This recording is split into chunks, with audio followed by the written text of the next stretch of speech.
Here's a video of how I organized 211 cats. First, I must apologize. The lighting in this room is terrible. I have a super bright window with an overhead light and it sucks, so sorry. And keep in mind that I've worked 40 hours so far this week and haven't had any time to clean my enclosures. They get cleaned tomorrow. Alright, let's get started. So we'll start biggest first. This is a container that I keep all my largest cats in. This is where I keep all of my 4th to 5th instar caterpillars. I can kind of keep track of them that way and know which ones are gonna purge and get ready to roam. As you can see, we have a guy right here roaming, another one up there. It will shortly be put into a gizmo and be able to pupate. But again, I have a full-time job and I work all day, so there's some I miss. Once their little butts attach, I no longer try to take them off or put them in a gizmo. They get to pupate right there until they're hard enough, and then I pull them off. My second cage, this is for my smaller caterpillars. This is for my roughly 2nd to 3rd instar. Once they start to show the, normal colors, or they get big enough to where they can't squeeze out and I can keep a good count on them. And on top of each of these cages, I keep a little tally, which you can see kind of changes. So right now I know that there is 41 caterpillars in this particular cage. Now, next cage is my small caterpillar cage. So each small blue container holds 4 caterpillars. So it's really easy to count. So if I have 4 rows, you can calculate that out pretty quick. I believe that equals 80 caterpillars. And these are all the guys that are just too small to go into the big enclosure. You can kind of see them there. So once they're big enough, they get put into this one.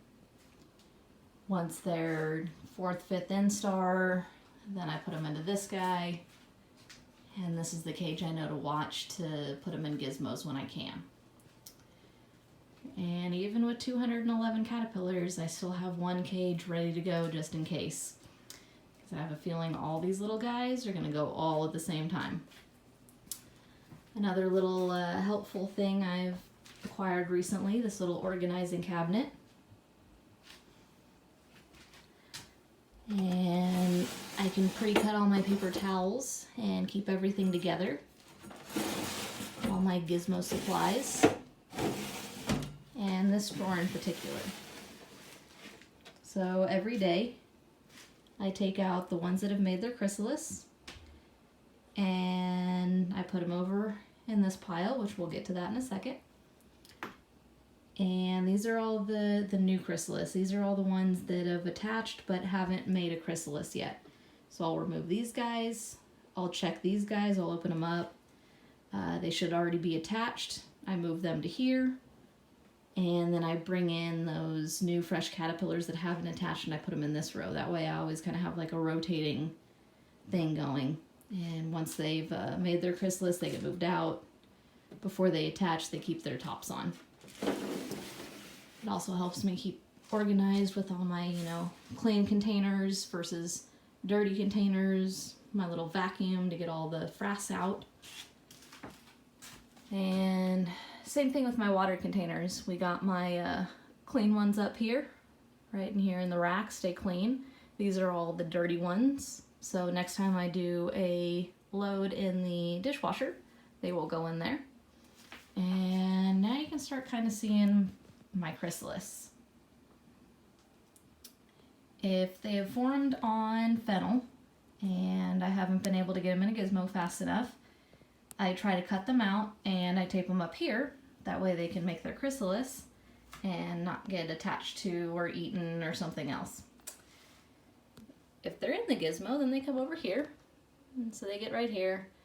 And very shortly I'll be cutting them out and attaching them to a permanent spot and bringing them outside to get their normal light routine and temperature swings. These are all the ones that either attach to the top of the gizmo or to the side of the enclosure, or have already hardened, etc. And I just kind of stack them in there for now for ease. But yeah, that is my current setup. You wouldn't guess that I have 211 caterpillars right now, huh? All right, good night.